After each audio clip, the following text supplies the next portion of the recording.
해외에 있는 외국 기업으로 잡 오퍼를 얼마나 받을 수 있냐. 제가 약 한 13회 정도의 잡 오퍼를 받았습니다. 사실 상대적으로 취직의 기회를 잡는 것이 좀 수월하다고 볼 수 있고요. 물론 이것도 회사마다 또 직무마다 다를 수 있습니다. 그렇기 때문에 처음 해외로 나가기에는 기회를 잡기가 수월할 수 있다. 네, 안녕하세요. 오늘은 이전 영상에 이어서 해외 취업 방법에 대해서 공유를 해드리고자 합니다. 제가 여기서 말씀드리는 해외 취업은 해외에서 외국 기업에서 근무를 하는 것을 의미를 하니 이 점 참고 부탁드리고요. 해외 취업에는 다양한 경로가 있는데 국내에서 근무를 하며 해외 취업을 준비하는 경우, 또는 해외 석사, 박사 과정을 통해서 해외 취업을 하는 경우, 그리고 이제 해외에 있는 한국 회사를 통해서 근무를 하며 경력을 쌓다가 해외 취업을 하는 경우, 이렇게 한 3가지 정도로 볼 수 있을 것 같습니다. 이 3가지 방법에 대해서 아는 내용들이 있지만 저는 이 중에서 3번째, 해외에 있는 한국 회사에 취직을 해서 경력을 쌓으며 해외 취업을 잡는 방법, 이 방법에 대해서 설명을 해드리고자 합니다. 그 이유는 제가 바로 이 방법을 통해서 해외 취업을 했기 때문입니다. 다른 2가지 방법에 대해서는 나중에 따로 한번 필요하다면 영상을 만들어서 다시 올리도록 하겠습니다. 그럼 해외에 있는 한국 회사에 취직을 해서 경력을 쌓고 이직을 하는 방법, 이 방법이 여러 가지 장단점이 있습니다. 먼저 장점을 설명을 드리자면, 또 해외에 있는 한국 회사에서는 많이는 아닐 수도 있지만 업무에 필요한 경우도 있고, 아니면 몇 명 정도를 보통은 꼭 한국인을 고용을 하는 편이고요. 그런데다가 해외에 있는 한국 회사에 지원하는 지원자분들이 생각보다 많지는 않은 걸로 보여요. 제가 보았을 때는. 그리고 영어 실력을 굉장히 높게 요구하지 않는 경우가 꽤 많습니다. 그렇다 보니 사실 상대적으로 취직의 기회를 잡는 것이 좀 수월하다고 볼 수 있고요. 물론 이것도 회사마다 또 직무마다 다를 수 있습니다. 그렇기 때문에 처음 해외로 나가기에는 기회를 잡기가 수월할 수 있다. 그리고 2번째로 자금입니다. 아무래도 해외에 나가서 근무를 하면서 월급을 받으면서 생활을 하기 때문에 이런 자금적인 문제에 대해서 걱정할 필요가 없다.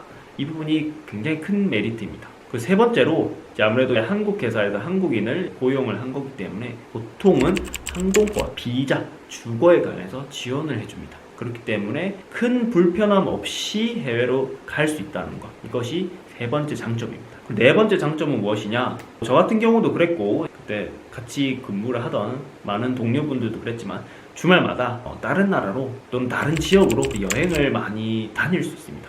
물론 이것도 뭐 바쁘면 안 될 수 있지만, 그래도 예를 들면 유럽이라고 한다면 유럽 다른 인근 국가에 주말마다 여행을 다녀오는 경우도 굉장히 많았고요. 그렇기 때문에 주말마다 굉장히 즐겁다? 이것도 일단 장점으로 말씀드릴 수 있을 것 같습니다. 그럼 단점은 무엇이냐? 단점은 일이 많을 수 있습니다. 저가 경험만 봐도 사실 그랬고요.